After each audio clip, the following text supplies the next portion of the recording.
자, 14번 문제 보시겠습니다. 전속중개계약 체결한 개공의 법령상 의무와 관련된 내용으로 틀린 거 1. 1번 전속중개계약서를 작성해야 하나요? 반드시? 네. 왜냐면 문제에서 전속중개계약을 체결한이라고 있으니까 계약서를 꼭 쓰는 게 맞고, 거래 당사자 쌍방에게 이를 교부하고, 그 4번을 3년을 보존해야 한다. 일단 거기까지 함정이 걸렸습니다. 한번 좀 찾아볼게요.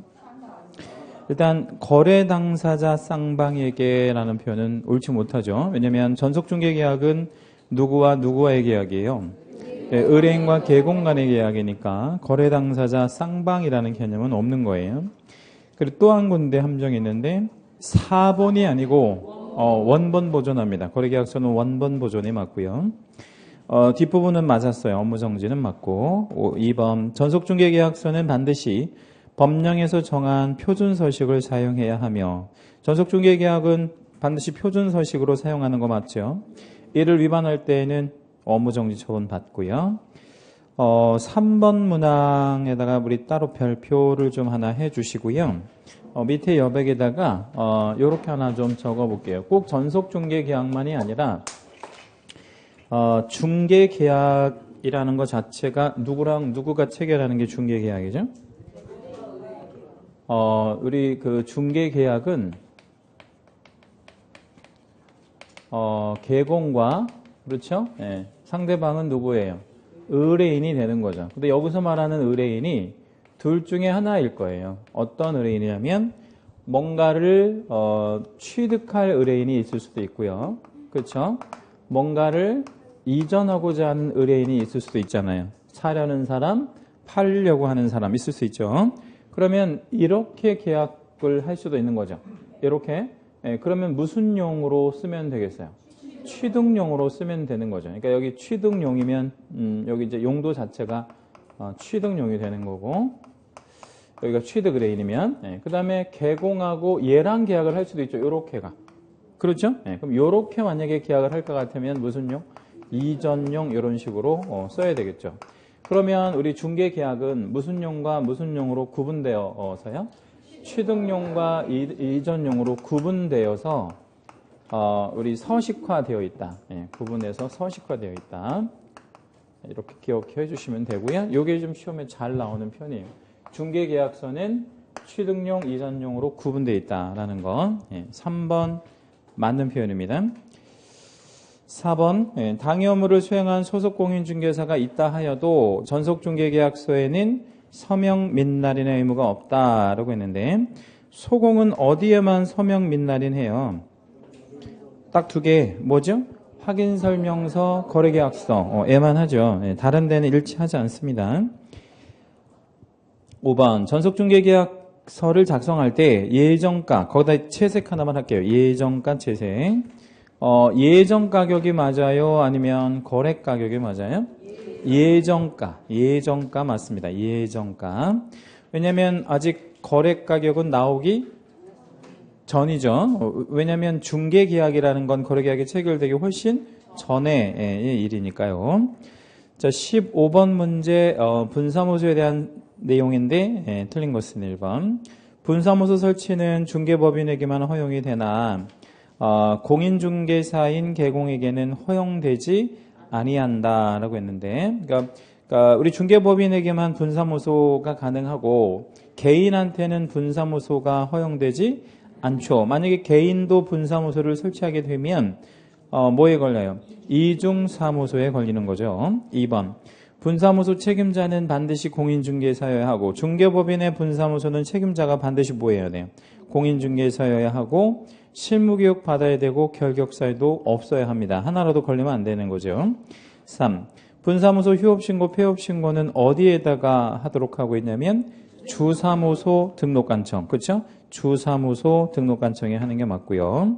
4. 분사무소는 주사무소 소재지 관할 시군구에는 설치할 수가 없죠. 그래서 표현 자체가 주된 사무소 소재지 시군구를 제외한 나머지 시군구별로 설치할 수 있는 겁니다. 5.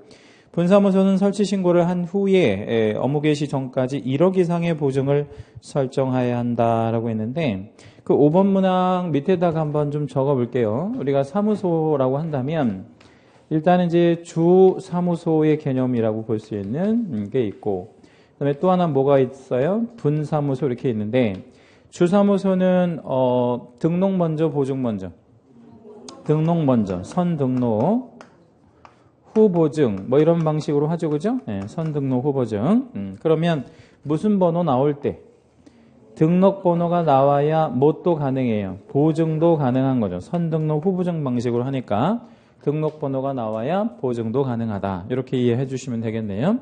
근데 이에 비해서 분사무소는요, 방식이 어떤 방식으로 이루어져요? 보증. 보증을 먼저 하고요. 후 신고합니다. 여기서 신고는 이제 설치 신고를 하는데 위에서 말씀드린 대로 등록번호가 없으면 보증을 설정을 못 하잖아요. 그러면 분사무소 보증은 무슨 번호로요? 주된 사무소 등록번호로 묶일 수밖에 없죠. 그래서 요거 별 2개짜리고요. 예. 주된 사무소하고 분사무소는 보증을 설정하는 시기가 개념적으로 다르다는 거 알고 계셔야 해요. 그러니까 5번은 어디가 틀렸습니까? 설치 신고를 하고 업무 개시 전까지 하는 게 아니고 뭐를 먼저 하고 보증을 먼저 하고 이제 설치 신고는 나중에 하는 뭐 이런 방식으로 선보증 후 신고 방식으로 하죠. 16번 중개 행위의 중개 대상 행위 또는 권리에 해당하지 않는 것 이랬는데 1번 분묘 기지권의 이전은 될 수 없는데 될 수 없는 이유를 한번 답변해 주시면 5글자. 일신 전속성이 있어서 그렇죠. 그거 한번 적어볼게요. 분묘 기지권은 오로지 누구에게만 있어야 돼요? 종손. 네, 종손. 종손의 지위를 사고팔고 하고 그럴 수 있는 게 아니잖아요. 네, 그래서 1번이 정답이고요. 자, 2번 등기된 환매권의 이전 가능합니까? 네. 그거는 옆으로 화살표 해주시고요. 환매권의 이전은 주등기, 부기등기. 부기로 넘어가죠. 그래서 부기 등기로 이전한다. 요게 좀 중개사법보다는 등기법 시간에 좀 잘 나오고요. 소유권 이외의 권리는 무슨 등기로? 부기 등기로 이전되는 게 맞죠. 3번인 끝부분에 유치권 이전이 가능하겠나요? 네. 근데 이제 앞부분에다가 채색을 한번 해볼게요. 유치권 이전은 아무렇게나 이전할 수 있는 게 아니에요. 그리고 유치권이 등기가 되는 게 아니기 때문에 이전하는 절차 방식이 정해져 있어요. 뭐하고 뭐를 일체로 이전해야 돼요. 채권과 점유가 일체로 거기다 채색 한번 해주시고요. 별표도 한번 하겠습니다. 채권 따로, 점유 따로, 따로 이전하면 어떤 문제? 채권 따로, 점유 따로, 따로 이전하면 유치권이 소멸되어지니까 유치권을 온전히 이전하고 싶으면 뭐랑 뭐가 일체로 채권과 점유가 일체로 이전되어질 것을 요하죠. 그거 내용 중요하고 4. 경매 개시 결정 등기가 완료된 건물의 소유권 이전이라고 했는데 경매 개시 결정 등기가 됐다고 해서 소유권 이전 등기가 안 될 거는 없죠. 뭐 위험하긴 하지만 안 될 건 없어요. 가능하고 5번 일동 건물 일부에 대한 전세권 이렇게 얘기했는데 전세권은 용익 물권이니까 건물 일부 가능합니까? 네, 건물 일부에도 얼마든지 가능하겠죠. 자, 17번 계약금 등에 예치된 경우에 개공의 의무에 대한 설명이다. 틀린 것은 거기 그 두 번째 줄 개공의 의무 자리에다가 밑줄을 하나만 잡아줄게요. 개공의 의무 자리에다가 밑줄. 이 제도가 원래 의무는 아니잖아요. 이제 권고 제도인데 근데 왜 의무가 발생하죠? 무엇 때문에? 개공이 예치 명의자일 때 그걸 써줄게요. 왜 개공의 의무가 발생한다고요? 개공이 예치 명의자일 때, 그러니까 개공 이름으로 예치하게 될 때 그때 이제 여러 가지 의무들이 발생합니다. 첫째, 자기 소유 재산과 분리 관리해야 한다. 그러니까 그 예치되는 돈은 자기 돈은 아니잖아요. 그 자기 돈하고 예치되는 돈이 섞이면 나중에 줄 때 좀 곤란한 문제가 생길 거 아니겠어요? 그래서 분리 관리 의무가 있고, 이 개공은 예치된 계약금 등을 당사자의 동의 없이 뭐 하면 안 되고요. 인출해서는 안 되고, 그렇죠? 이거 위반하면 업무 정지 받을 거고요. 예, 그리고 3. 개공은 당해 계약금 등을 당사자에게 지급할 것을 보장하기 위하여 예치금에 해당하는 금액의 지급을, 거기다 채색 한번 할게요. 두 번째 줄 끝부분, 예치금에 해당하는 금액, 예치금에 해당하는 금액. 만약에 계약금, 중도금, 잔금까지 포함해서 500억 정도 되는 거래가 있었다고 쳐보죠. 근데 그 500억을 누구의 이름으로 갖고 있게 됐어요? 개공의 이름으로. 그러면 그 500억만큼의, 500억짜리에 셋 중에 하나, 뭐를 가입해야 돼? 보험, 공제, 공탁. 그러면 500억짜리 보험을 들어야 된다는 얘기잖아요. 결론적으로 얘기하면 500억 말을 예치하게 되면 그러면 보험료 상당히 많이 발생하겠죠. 보험료. 그 보험료는 누가 부담을 해야 되는 거냐. 이런 문제 나올 수 있겠죠. 누가 내는 게 맞겠어요. 현실적으로. 취득하려는 의뢰인. 그게 5번에 나와 있는데 5번을 먼저 읽어볼게요. 반환채무 이행 보장에 소요되는 실비. 이게 이제 보험료, 공제료 뭐 이런 거 발생할 수 있는데 그런 거에 발생하는 비용은 이전하고자 하는 의뢰인에게 청구할 게 아니고 취득하고자 하는 의뢰인에게 청구할 겁니다. 그래서 5번 정답이고요. 4번 문항 올라가 볼게요. 위의 경우 개공은 거래 당사자에게 지급 보장에 관한 관계 증서의 4번. 그러니까 관계 증서라는 건 만약에 보험 들었으면 보험 증서, 공탁했으면 공탁 증서 이런 거를 교부하거나 혹은 전자문서를 제공하면서 설명해 줘야 돼요. 18번 지문에 다음은 중개보수에 대한 설명인데 옳은 것은 1번. 일단은 그 1번 문항과 관련해서 밑에 여백에도 한번 적어 볼게요. 우리가 받을 수 있는 보수가요. 중개보수라는 게 있고요. 대리보수라는 게 있어요. 근데 예전에는 이거를 언제 받는지에 대해서 언급이 전혀 없었었는데 재작년에 이 부분에 대해 이건 재작년 이건 작년에 만들어졌어요. 그 시기가 원칙, 예외 이렇게 각각 이해를 해 주시면 되겠고요. 자, 우리 중개보수는 언제 받는 게 원칙이죠? 약정시. 예, 약정을 하고 그때 받으면 돼요. 약정시에. 예, 근데 약정이 없을 수도 있잖아요. 그러면 예외적으로 언제 받냐면 대금의 지급 완료. 이걸 달리 표현하면 뭐예요? 잔금일이 되는 거죠. 보통 이제 잔금일이라고 생각하시면 되겠고요. 잔금일 날 못 받으면 받기 쉽지 않잖아요. 예? 예. 그렇게 생각하면 쉽고. 대리보수가 있는데 원칙 똑같아요. 약정 시에 받을 거고, 그러니까 줄 사람과 받을 사람의 약정.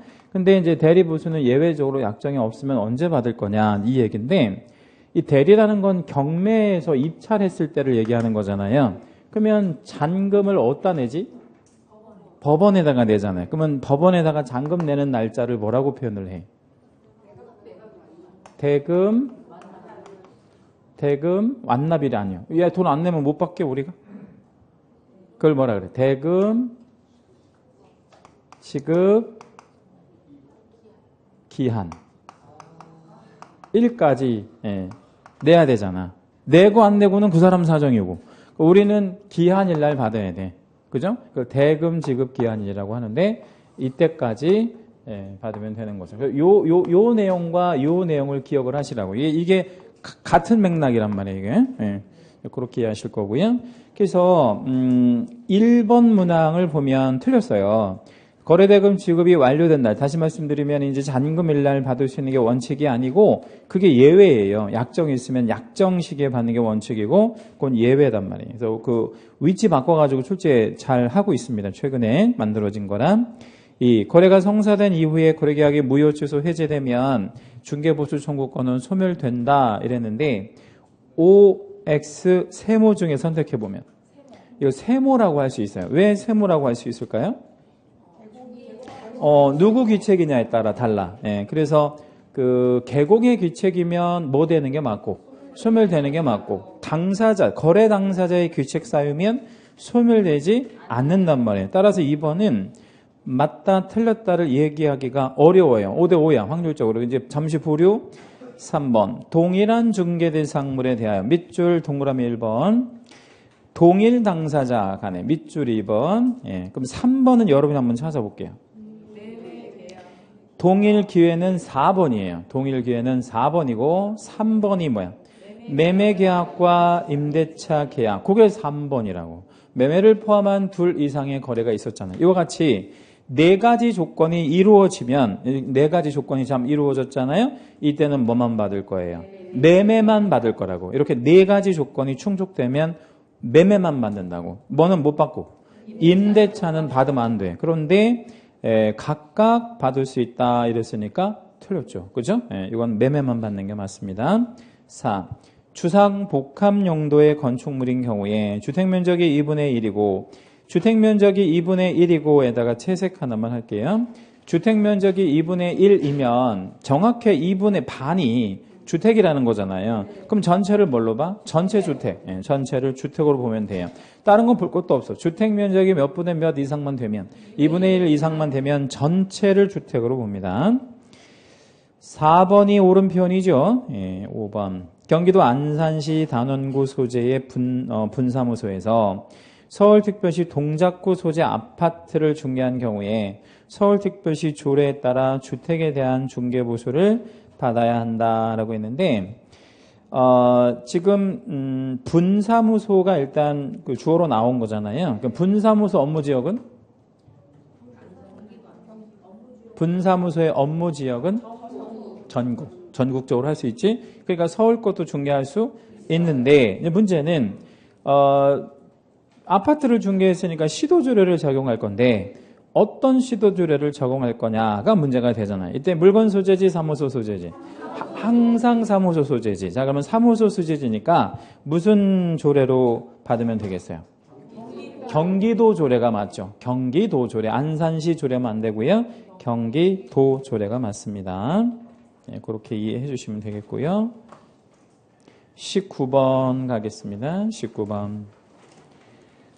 보상금 제도에 대한 설명인데 옳은 것은 이렇게 물었네요. 보상금 제도에 대한 설명 옳은 것. 일단 19번 문제 밑에 여백에다가 요거를 하나 좀 적어놔 볼게요. 포상금 지급사유. 포상금 지급사유. 포상금이 무슨 법에도 있고 무슨 법에도 있죠? 공인중개사법에도 있고 부동산거래신고법에도 포상금 제도가 있잖아요. 근데 이제 지급 사유만 좀 간단하게 정리해 놓을게요. 우리 공인중개사법에서 포상금 지급하는 거 3개. 일단 무등록 중개업. 그 다음에 부정등록, 무등록, 부정등록. 그 다음에 또 하나 뭐죠? 양도대요. 무등록, 부정등록, 양도대요. 이거 주잖아요. 이 여기서 말하는 양도대여는 뭐하고 뭐를 다 포함해? 등록증, 자격증 다 포함해서 요거 하나라도 해당이 되면 포상금 받는 거 맞죠? 자, 그러면 부동산거래신고법의 포상금 지급 사유는 3가지가 있어요. 혹시 똑같아요? 일단 뭐 있죠? 거짓 신고한 자. 거짓 신고자 이렇게 신고하면 포상금 나오고 또 하나는 토지거래 허가 없이 그렇죠? 허가 없이 계약한 자들 신고하면 돈 나옵니다.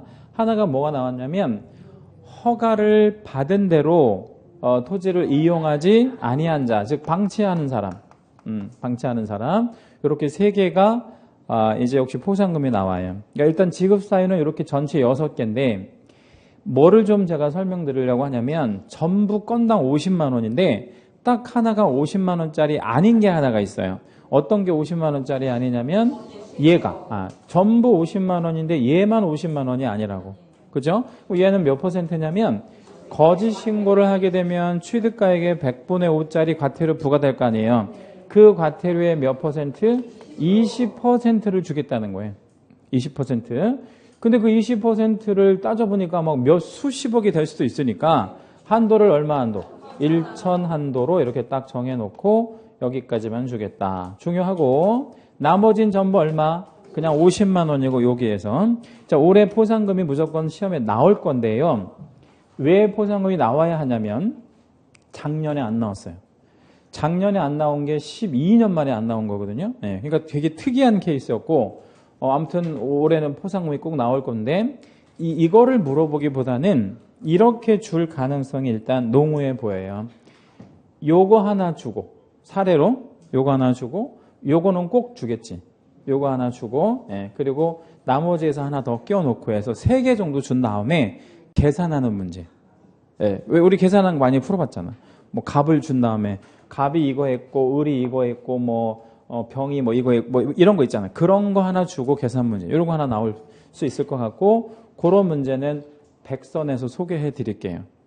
예, 그죠? 그렇게 나오는 게 어떻게 이제 나올 수 있는지는 다시 소개해 드릴 겁니다. 자, 그러면 옳은 것 이렇게 이제 물었는데요. 1번 거짓 그 밖에 부정한 방법으로 개설 등록을 한 자, 부정 등록자 포상금 나옵니까? 네.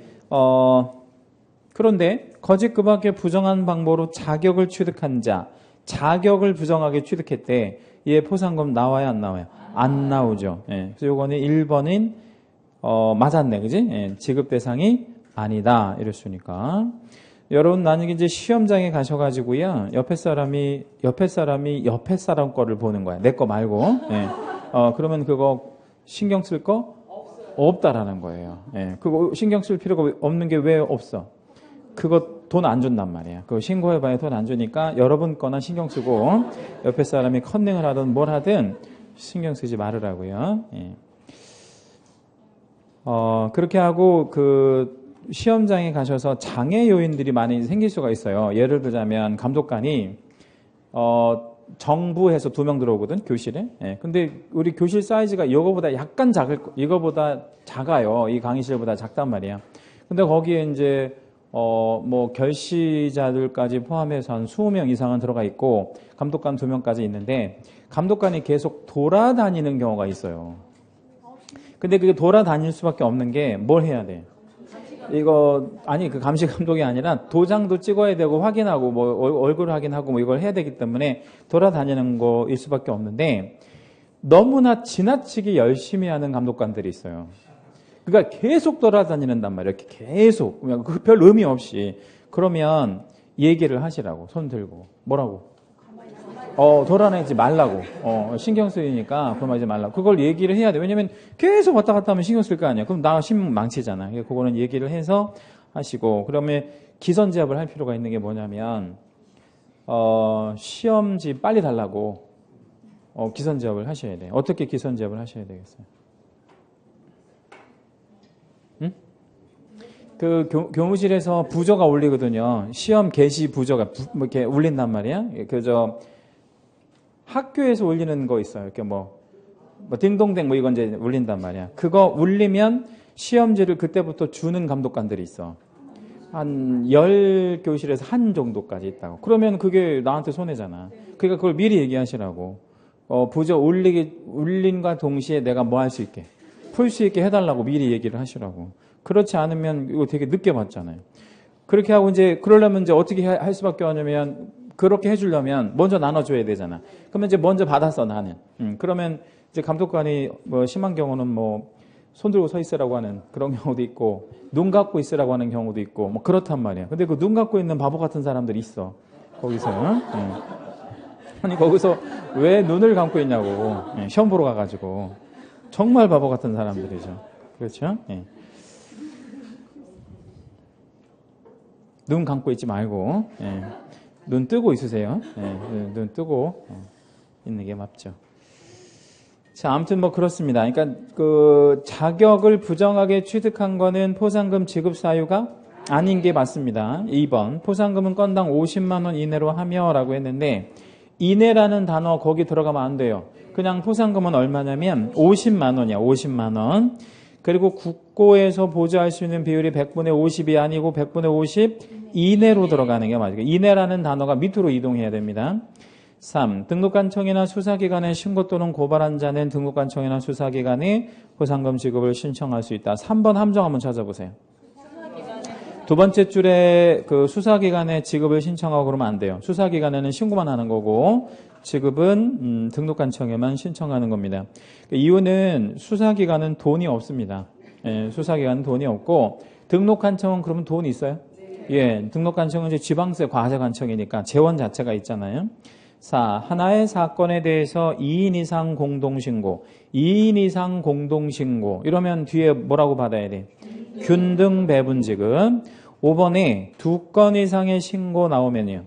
최초 신고자 이런 식으로 연결 잘 해주시면 되겠고요. 20번 장사법 문제입니다. 틀린 거 모두 몇 개? 기억번. 개인묘를 설치한 자는 묘지를 설치한 후 30일 안에 시장 등에게 신고해야 한다라고 했는데 개인묘지 있잖아요. 개인묘지는 사후 신고가 맞아요. 30일도 맞고. 근데 니은번에 보면 가족묘지에서부터 법인묘지까지 밑줄 잡을게요. 연결해서 밑줄 잡고 공통점은요.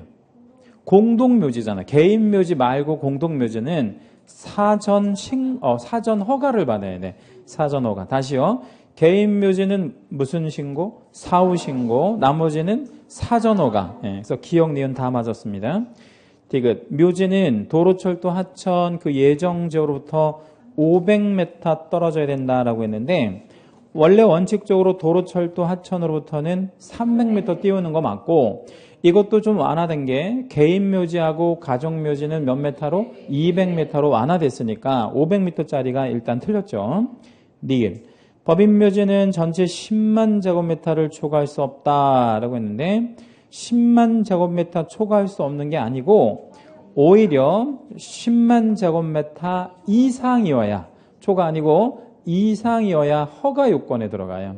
10만 제곱미터 이상이어야 허가 요건. 다시 말씀드리면 법인묘지는 작게 만들면 허가해 준대 안 해준대? 안 해주겠다는 거. 크게 하라 이거 크게. 미음. 공설 사설. 공설이 뭐고 사설이 뭐냐면 공설은 지자체가 만든 이런 묘를 공설이라고 그래요. 사설은요? 개인이 설치한 이런 거를 사설묘지라고 합니다. 공설이든 사설이든 분묘의 설치 기간은 원칙 몇 년? 30년. 예외 30년 몇 번을 딱 한 번을 연장을 할 수가 있어요. 그 연장은 자동 연장 아니면 연장 신청해야 되고 연장 신청을 해야 돼. 자동으로 연장되지 않아요. 연장 신청 안 되면 그냥 30년이야. 연장 신청은 누가 해요? 1번 종손, 2번 연고자. 연고자가 해. 무조건 장사법 이런 무조건 다 연고자라고 답하시는 게 맞고. 비읍. 설치 기간이 종료된 날부터 그 얘기는 몇 년이 지났다는 얘기야. 30년 아니면 60년. 30년은 언제? 60년은 언제? 30년은 연장을 안 했을 때. 60년은 연장을 했을 때 연장 신청하면 60년까지 가니까 해서 1년 안에 여기서 1년 안에 이랬으니까 최대 분묘는 최장 몇 년까지 설치가 가능하냐면 61년까지 설치가 가능해요. 1년 안에만 하면 되니까 1년 안에 당해 분묘에 설치된 시설물을 철거해야 하고 위반 시에는 1년 이하의 징역이나 1,000만 원 이하의 벌금형에 처한다. 옆으로 화살표 하시고 누구를? 연고자를. 처벌을 누구를 하는 게 아니라는 거 주의. 종손을 처벌하고 그러는 거 아니에요. 종손은 처벌하면 안 돼요. 종손은. 누구를 처벌한다고? 연고자. 종손은 귀한 사람이잖아. 자, 그러면 우리가 틀린 거 찾으라고 그랬어요. 틀린 거 뭐하고 뭐가 틀렸어요? 디귿하고 니을 중간께 틀렸네요. 자, 21번 문제 외국인 등의 부동산 취득제도에 관한 내용 옳은 거 1. 대한민국 국적이 없는 자가 외국인이죠. 국내 부동산을 매도하는 경우에 거기 매도라는 단어에다가 채색 하나만 할게요. 매도 채색. 부동산 거래 신고는 해야 됩니까? 네, 왜요? 왜 부동산 거래 신고는 해야 되지? 매매 계약을 했으니까. 매매를 하면 매도든 매수든 무조건 신고하는 게 맞아요. 그런데 외국인 등의 특례 신고는 하지 않습니다. 하지 않는 이유가 두 가지 이유가 있어요. 첫째, 취득하는 게 아니라서 신고할 필요도 없고, 두 번째 이유는 무슨 신고를 했기 때문에 부동산 거래 신고를 했으니까 외국인 취득 신고는 하지 않는다고. 그렇죠? 그러니까 두 가지 이유가 있는 거예요. 1번 맞았습니다. 1번 문항에다가 별표 한번 해주시고 최근 요게 아주 잘 나오고 있고요. 2번 외국인이 국내 아파트를 상속을 받았대요. 상속 밑줄 한번 해주시고 계약 외. 그럼 이거 이 법이 적용되지 않아요. 적용돼요. 몇 월 이내? 6월 안에 신고해야 돼. 계약 외는 6월 안에 신고하는 게 맞으니까. 3. 교환 증여. 교환 증여는 계약이죠. 계약. 그러면 이건 며칠 안에 60일 안에 신고를 해야 돼. 근데 60일짜리 신고를 안 하면 제재는 300만 원이 맞아요. 100만 원이 아니고 300이 맞고요. 4. 경매. 경매면 계약 외. 계약 외. 이것도 몇 월 안에? 6월 안에 신고를 해야 되는데 신고 안 했다면 300이 아니고 이건 100이에요. 6월짜리니까 100만 원이 맞습니다. 5번. 군문생야에다가 암기 코드 동그라미 한번 잡아줄게요. 군문생야. 그 네 가지가 외국인 허가구역입니다. 외국인 허가구역. 네, 외국인 허가구역 내 토지에 면적에 상관없이 사전 허가를 받아야 됩니까? 네, 이건 면적 불문이야. 외국인 허가 제도는 면적하고 아무 상관이 없는 겁니다. 면적 불문하고 당연히 허가 받아야 되고 이를 위반하게 되면 2년에 30%. 요게 틀렸네. 2년에 30% 아니고 2년에 2천. 예, 외국인 허가 제도는 2년에 2천이니까요. 22번 계약서 작성 유의할 사항인데 틀린 거 모두 고르면 기억번.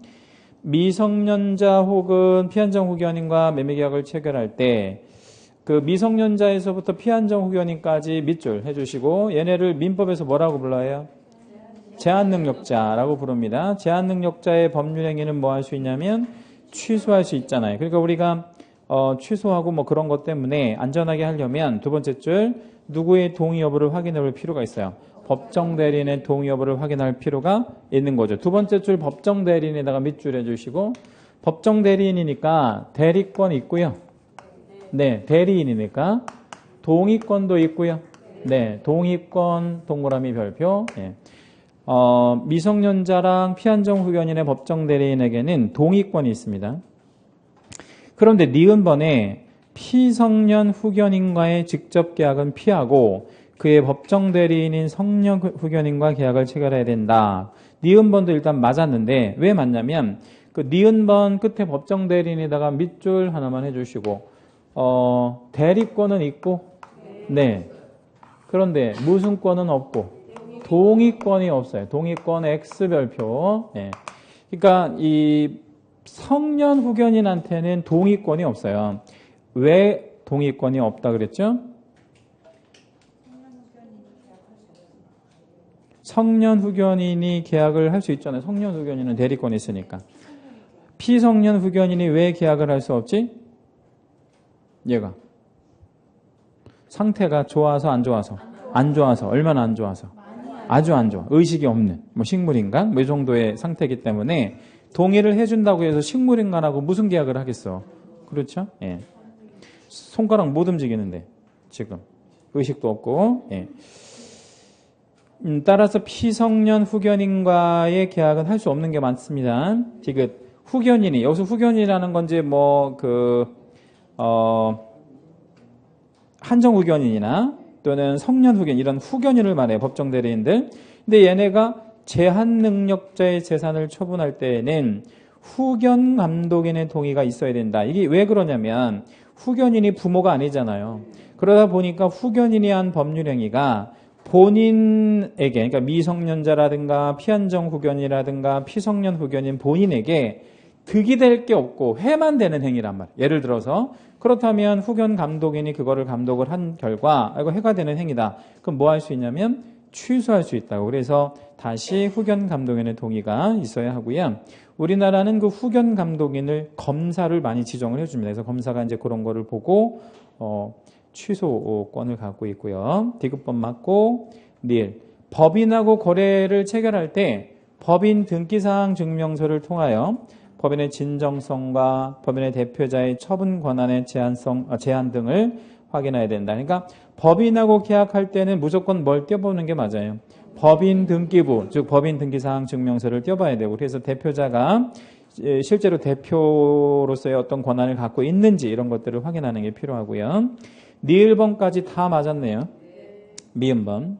부부간에는 일상가사 대리권이 있으므로 부부간에 일상가사 대리권이 있습니까? 예, 있습니다. 근데 그 일상가사 대리권은 말 그대로 어디에서 발생하는? 일상적으로 집에서 발생하는 일들에 대해서 대리권을 갖는 거죠. 그런데 남편의 부동산을 처가 처분을 한대. 남편의 부동산을 처가 처분을 한대. 이게 일상가사가 아니니까 위임장을 확인할 필요가 있다라고 해야 돼. 이건 일상가사 범주를 벗어난 거기 때문에요. 다만 이제 남편이 뭐 사고가 나서 의식불명 상태다. 그러면 뭐 치료비라든가 뭐 아이들하고 이제 뭐 생활비가 필요했다. 이럴 때는 일상가사 대리권이 또 인정되는 경우도 있고 그렇습니다. 뭐 일부 예외적 판례이긴 하지만 비읍 공동상속인 공동상속에다가 밑줄 한번 해주시고요. 공동상속이면 소유의 형태가 공유, 합유, 총유 중에서 뭐에 들어가요? 공유죠. 공유. 예, 공유라고 한번 적어볼게요. 공유. 공유면 지분에 대한 개념이 있는 거 맞죠? 그래서 지금 뭐를 처분한다라고 줬냐면 지분을 처분한다고 줬어요. 그러면 전원의 동의를 확인할 필요는 없는 거죠. 예, 그러면 그 지분권자의 동의만 확인하면 되네. 밑에 두 개 틀렸네. 미음과 비읍이 틀렸습니다. 23. 판례 태도를 물어보는 문제이고요. 23번 문제 별표 한번 해주시고 다 잘 나오는 판례 드립니다. 1번 공인중개사법상 이 법을 위반하여 300만 원 이상 벌금형 선고받고 3년이 경과되지 아니한 자. 지금 다운표된 부분이요. 결격사유 11번이거든요. 그 다운표된 부분이 결격 11번이에요. 그런데 그 결격사유에 개공이 양벌로 처벌받는 경우는 포함되지 않는다. 그러니까 개공이 양벌로 처벌받을 수 있잖아, 벌금형. 그거는 액수를 불문하고 뭐가 아니라는 거예요. 결격사유가 아니다라는 판례죠. 1번은 맞죠? 예, 2번. 경매 대상 부동산에 대한 권리분석 취득의 알선까지 밑줄 한번 해주시고요. 자, 조금 어려운 질문이 될 수 있는데 지금 밑줄 한 부분 개공들 다 할 수 있나요? 부칙 개공은 안 되고요. 예, 부칙 개공은 빼고, 부칙 개공은 빼고, 개공이면 할 수 있는 거 맞아요. 부칙 개공 빼고. 예, 그런데 대리업 등록을 하고 아니면 대리업 등록 없이, 대리업 등록 없이 하는 거예요, 이거. 예? 왜냐면 지금 이 밑줄한 행위가 넓게 보면 입찰 대리가 아니잖아요. 그냥 뭐를 분석하고. 권리를 분석하고 취득에 알선하는 행위니까 부칙 개공만 빼면 다 할 수 있는 거란 말이에요, 그냥. 그럼 이거 해주고 사고 치면 책임져야 돼, 말아야 돼? 책임져야지. 당연히 업무상 행위로 봐야 되니까 넓은 의미로 보면 무슨 행위에 포함된다? 중개 행위에 포함된다고 봐야 돼요. 판례 그렇고. 3. 잔금 중 일부를 횡령, 거기 횡령이라는 단어에다가 채색해 주시고 시험에 참 잘 나오는 표현인데 개공이 뭐를 횡령해도 마찬가지예요. 꼭 잔금만 횡령한 게 아니라 계약금을 횡령했다, 뭐 중도금을 횡령했다, 또는 뭐 잔금을 횡령했다, 뭐 보증금을 횡령했다, 뭐든지 아무튼 개공이 뭐 어떤 말이 나오면 횡령했다라는 말이 나오면 이 횡령은 업무상 횡령이에요, 개인적 범죄예요. 이건 업무상 횡령이니까 배상해 줘야 돼요. 누가? 자, 참고로 개공이 횡령하고 개공이 필리핀으로 도주를 했어요. 150억 횡령하고 필리핀 도주. 실제 아직 못 잡았습니다. 전주에서 그런 일이 있었거든요. 얼마 전에. 한 3주 전에. 예. 그러면 이거 누가 물어줘야 돼? 보증기관이. 근데 왜 보증기관이 물어줘야 돼? 그걸 업무상 행위로 보니까. 만약에 업무상 행위가 아니라면 보증기관하고 상관이 없잖아. 그래서 이 횡령 행위는 업무상 행위로 본다. 그 말이 두 번째 줄에 보면 중개 행위를 함에 있어서 이게 업무상 행위로 본다는 얘기죠. 물론 보증기관이 뭐 150억 횡령했을 때 150억 다 물어주는 건 아니에요. 어떤 한도 안에서만. 그 보증 설정 한도 안에서만 물어주는 거지. 4번. 중개 행위는 개공이 거래 쌍방 당사자로부터 의뢰를 받는 경우뿐만 아니라 일단 단락을 끊고 여기까지를 무슨 중개? 그러니까 양쪽에서 의뢰를 받아서 중개하는 걸 무슨 중개라고 그래? 내자, 쌍방 중개. 그 다음에 일방 당사자의 의뢰에 의하여 중개하는 경우를 내자로 일방 중개. 그래서 일방 중개도 중개다 그러죠. 4번 판례도 시험에 아주 잘 나오고요. 5번 공인중개사 자격이 없어 등록을 하지 아니한 채 무등록이네요. 중개업을 한 자. 그러면 몇 년 몇 천에 제재를 가해야 돼? 3년 3천. 예, 근데 형사적 제재를 가하는 것만으로도 불법적 중개행위를 근절할 수 있으므로 단락 끊고요. 근절할 수 있어요? 아니요. 천만에 만만에. 그렇죠? 예. 살인하지 마 이런 게 몇 천년 전부터 있었을 거란 말이에요. 그리고 막 엄청난 강한 처벌을 하고 그러죠. 예. 그래도 지금도 살인이 있는 거는 왜 그래요? 처벌만 가지고 그런 어떤 불법적 행위들이 근절되지 않기 때문에 그런 거죠. 따라서 그가 체결한 중개부수 지급약정에 대한 경제적 이익까지 제한할 필요가 있는 거죠. 그러니까 범죄로 벌어들이는 수익을 가질 수 없도록 완전히 차단시키고 제한을 해줘야 그렇게 하지 않으려고 하겠죠. 5번이 정답이네요. 24는 실무교육과 연수교육을 비교하는 표현인데 틀린 거 찾으랍니다.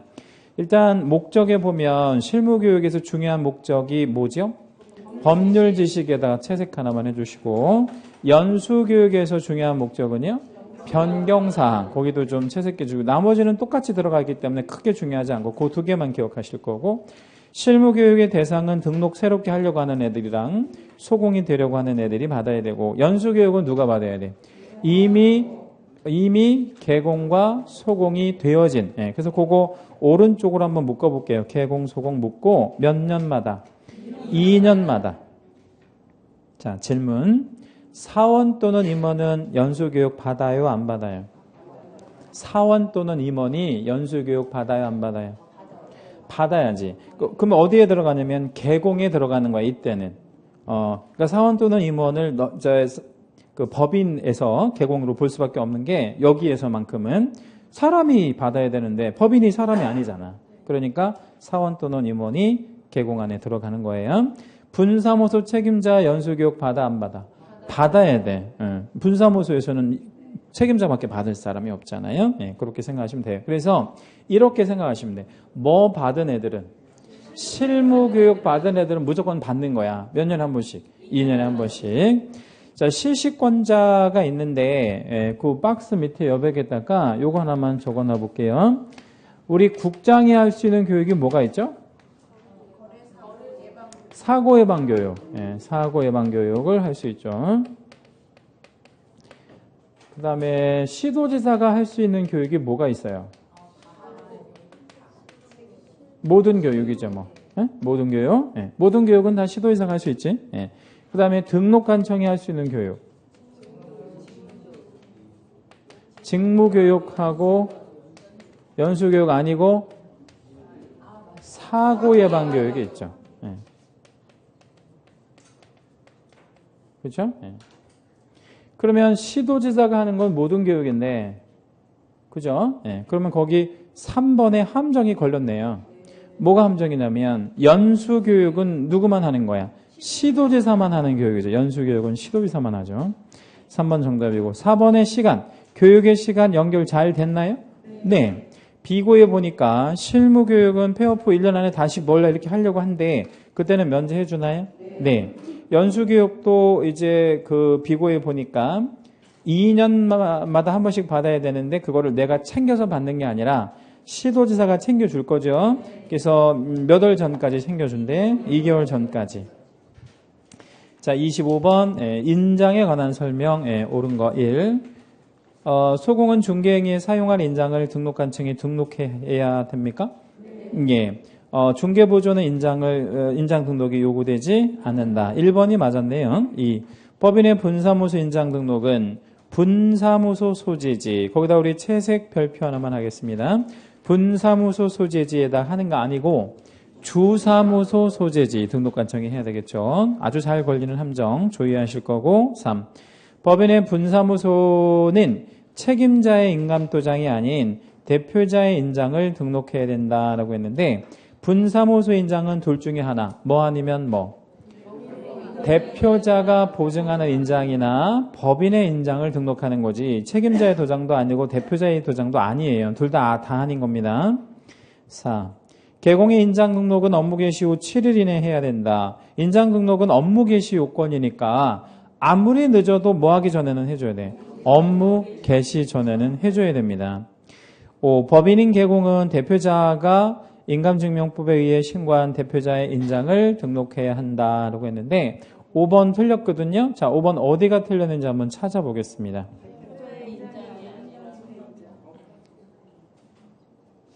자, 법인의 대표자는 인장을 쓸 일이 있어요, 없어요? 없긴 왜 없어요? 대표자가 늘 도장 찍으려고 있는 그 자리에 있는 건데. 도장 쓸 일이 있어요. 근데 어떤 도장을 쓰지? 법인의 인장. 대표자는 법인의 인장을 써요. 그러니까 대표자의 인장은 따로 등록하지 않아요. 대표자가 도장을 쓸 일이 있으면 그게 법인의 대표자로 쓰는 거니까 법인의 인장을 쓰겠죠. 자, 26번. 다음은 휴업과 업무정지에 관한 설명인데 틀린 것은 1. 휴업은 6월을 초과할 수 없음이 원칙인가요? 예, 원칙 밑줄 하시고 원칙 있으면 예외 있겠네요. 예외 어떤 예외? 질병 아니고 요양이라 그랬어요. 요양. 예, 그다음에 취하. 예, 취하. 예, 그다음에 이병. 예, 징집 아니고 이병. 예, 요양, 취약, 이병. 이렇게 3개. 이렇게 있으면 몇 월을 초과할 수 있어요? 6월을 초과할 수 있어요. 6월 초과 가능. 이렇게. 예. 제가 볼 때 여러분이 요양이 좀 필요한 것 같아요. 시험 끝나고 좀 쉬세요. 그동안 못 봤던 드라마도 좀 보시고. 요즘에 드라마 재밌는 거 뭐 있는지도 모르죠? 네. 아, 알고 있어요? 알면 안 되는데. 자, 근데 이제 원칙인데 업무정지 기간도 6월을 초과할 수 없다라고 했는데 그건 맞아요. 업무정지는 절대로 6월을 초과할 수도 없고 예외 또한 없습니다. 업무정지는 6월을 초과하는 것 자체가 불법이에요. 2. 휴업기간 중에는 폐업한 후 다시 재등록을 할 수 있으나 달라 끊고 왜 가능하죠 이게? 그러니까 아무것도 지금 걸린 게 없잖아요. 네, 그런데 업무정지 중에 폐업하면 뭐에 걸려서? 결격사유에 걸리기 때문에 재등록은 할 수가 없습니다. 얼마 동안? 업무정지 기간 동안. 업무정지 기간 동안. 3. 휴업 신고 후 다시 업무를 재개하기 위해서는 재개 신고 필요하죠? 근데 업무정지 기간이 경과되고 다시 업무를 재개하기 위해서는 재개 신고가 필요 없는데 왜 필요 없냐면 등록증 때문에 그래요. 그러니까 휴업 중에는 등록증을 반납하니까 그걸 찾아오는 절차인 재개 신고가 필요하잖아요. 근데 업무정지 중에는 등록증을 반납하지 않는다고. 그러니까 업무정지 기간이 끝나서 업무를 다시 하려면 무슨 신고를 할 필요가 없어. 재개 신고를 할 필요가 없는 거죠. 그러니까 그거는 왜 그런 거라고요? 등록증 때문에 그래. 등록증을 휴업은 반납, 업무정지 중에는 반납하지 않기 때문에. 3번 맞고 4. 휴업기간 중이나 업무정지 기간 중이라도 사무소 이전은 가능하고 사무소 이전은 언제나 늘 가능한 거예요. 안 될 게 없어요. 이전만 하는 거는 아무 상관없거든요. 그리고 사무소 명칭 표시에 재거나 그러니까 만약에 업무정지 먹었다라고 하면 간판을 내리거나 또는 그 사무소 명칭 표시에 재거나 이런 거 할 필요가 있어요 없어요? 없고 그 사실을 표시하지 않아도 된다. 나 지금 휴업 중입니다. 업무정지 중입니다. 이거 표시하지 않아도 된다. 대신 밑에 여백에다가 요거 하나만 적어 놓을게요. 자, 중개업 업무정지면 아예 뭐를 못 열어요. 사무실 문을 열면 안 되잖아. 그지? 네, 그러니까 이거를 표시할 필요가 없어. 나 업무정지 먹었다. 이거를 표시할 필요가 없다고. 그런데 대리업에서요. 업무정지를 먹으면 무슨 업은 할 수 있다는 전제예요. 중개업은 할 수 있다는 전제. 그럼 무슨 업만 못해? 대리업만 못하니까 얘는 표시를 해줘야 돼. 뭐라고? 대리업은 업무정지 먹어서 몇 년, 몇 월, 며칠까지 할 수 없습니다. 이렇게 표시를 해줘야 돼. 예. 알고 계실 거고, 요거 중요. 재작년 본 시험에 요게 좀 나온 적이 있었어요. 대리업은 표시를 해준다라는 거. 다시 중개업 업무정지 먹으면 표시를 왜 안 해? 아예 모든 업무를 못하니까 할 필요가 없고요. 5번 휴업신고나 업무정지를 받은 경우에 모두 일정 기간 업무를 할 수 없기 때문에 등록증을 반납해야 된다. 5번 틀렸네요. 어떤 기간 중에는 등록증 반납하지 않아요. 업무 정지 중에는 등록증 반납의 의무가 없다. 이렇게 이해하고 계시면 되겠습니다. 잠시 쉬었다 할게요.